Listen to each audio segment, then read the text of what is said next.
Бүгін сіздерменен баладағы бұзылыстар, оның диктантқа әсері деген тақырыпта сөз қозғайтын боламыз. Жалпы бұзылыс дегеніміз бір нәрсенің істен шығуы, ақаудың пайда болуы. Ал енді осы балада қандай бұзылыстар болады? Ол диктант жазуға қаншалықты деңгейде әсер етеді? Ол туралы мен сіздерге түсіндіріп өтпекшімін. Оқушы неліктен диктант жазғанда қате жібереді? Жазу өздеріңізге белгілі, өте күрделі, көп деңгейлі процесс. Оны жүзеге асыру үшін әртүрлі анализаторлар қатысады.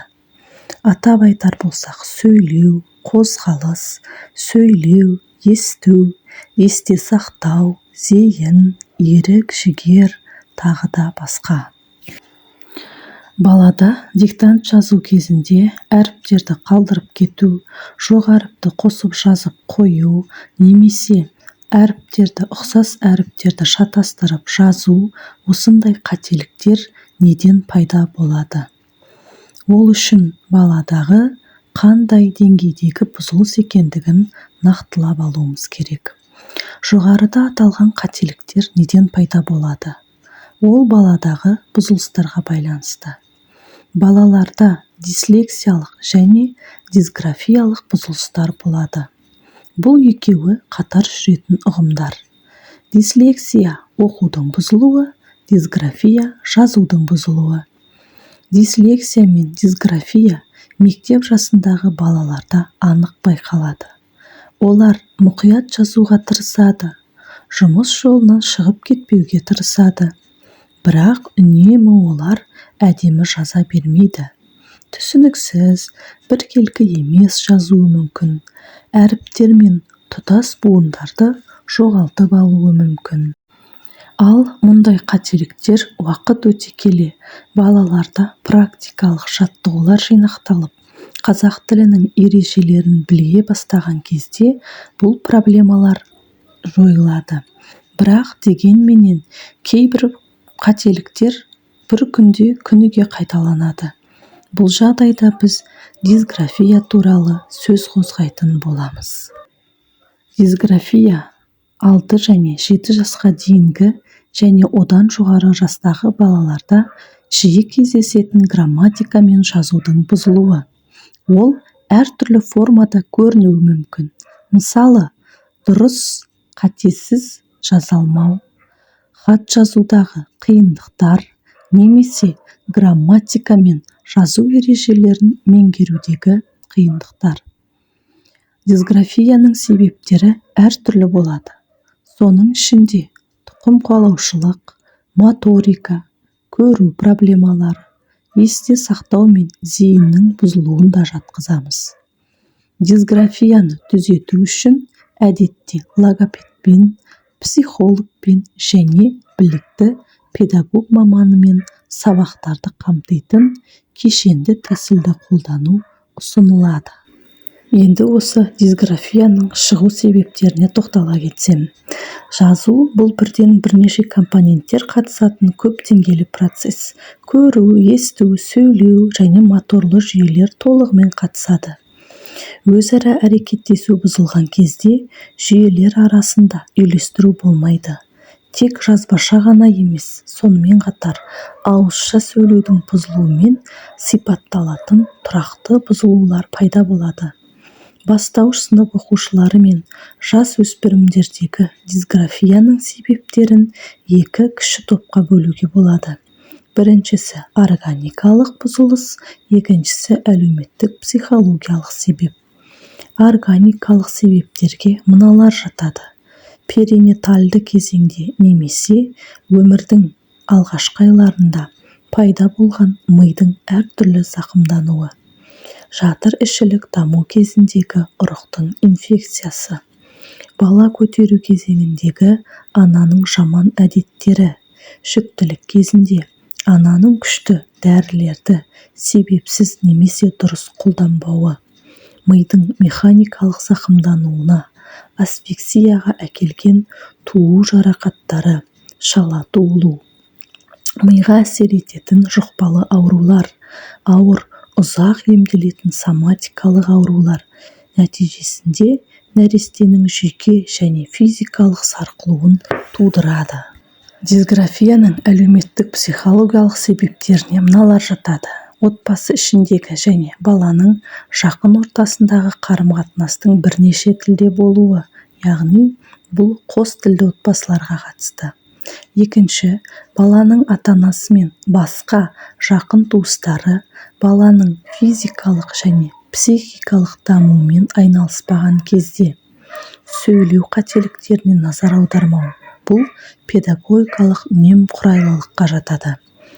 Сөйлеу қарым-қатынасының болмауы, сауаттылық, оқу, жазу дағдыларын мерзімінен бұрын немесе кеш оқыту, отбасындағы тұрақсыз психологиялық жағдай және де басқа да әрекеттер балаға қатысты физикалық зорлық-зомбылықтарды жатқызамыз. Дисграфияның 5 түрі бар. Оның бірінші түрі артикуляциялық акустикалық дисграфия деп аталады.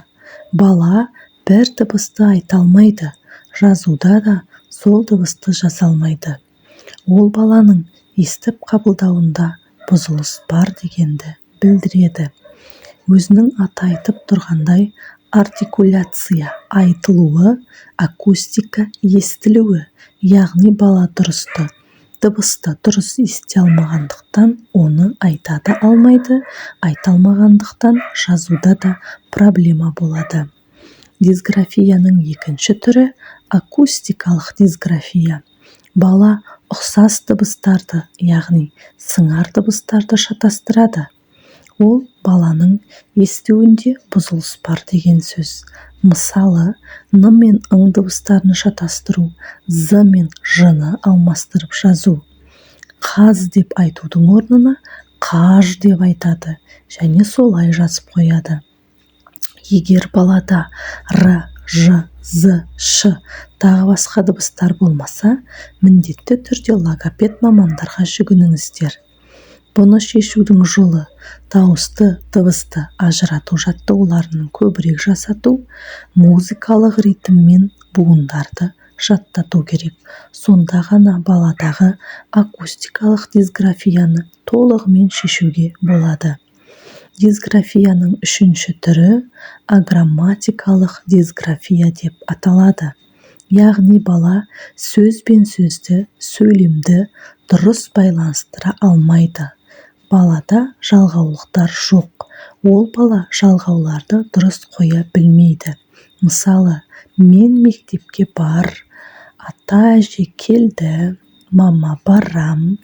Аграмматикалық дисграфия көбінесе қос тілді отбасындағы балаларда көптеп кездеседі.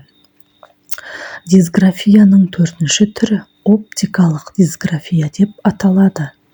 Оптика, яғни көзбен көру деген мағынаны білдіреді. Бала әріптерді теріс жазады. Мысалы, әріпін керісінше аударып жазады. Көбінесе бастауыш сыныптың оқушылары математикадан 6, 5, 3, 1, 9 деген сандарды теріс жазады. Ал әріптерден сәйкесінше с, з, я, у тағы басқа әріптерді теріс жазып қояды.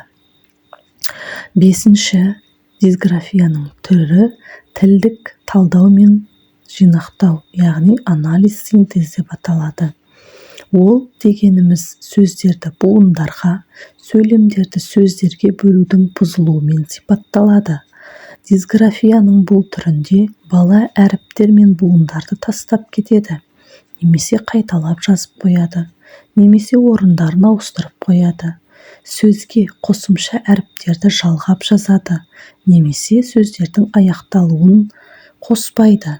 Тілдік талдау мен синтездің бұзылуына негізделген дисграфия мектеп оқушыларында көп және жиі кездеседі.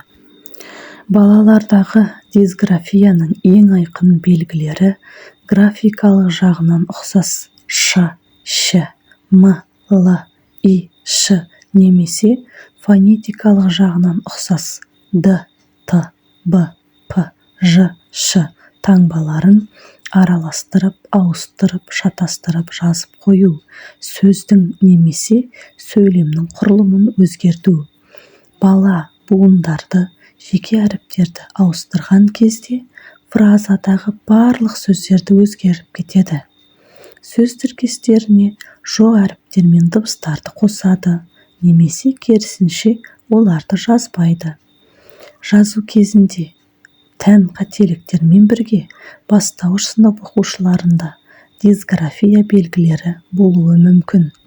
Жазу кезінде баяу, әріптердің көлбеу жазылуы, сызықтар бойынша жазу кезінде де сөздер біртіндеп төмен қарай түсіп, немесе қажетті деңгейден жоғары көтеріліп жазылуы мүмкін. Бас әріптерді кіші әріптермен ауыстырып, немесе керісінше жазып қою мүмкін.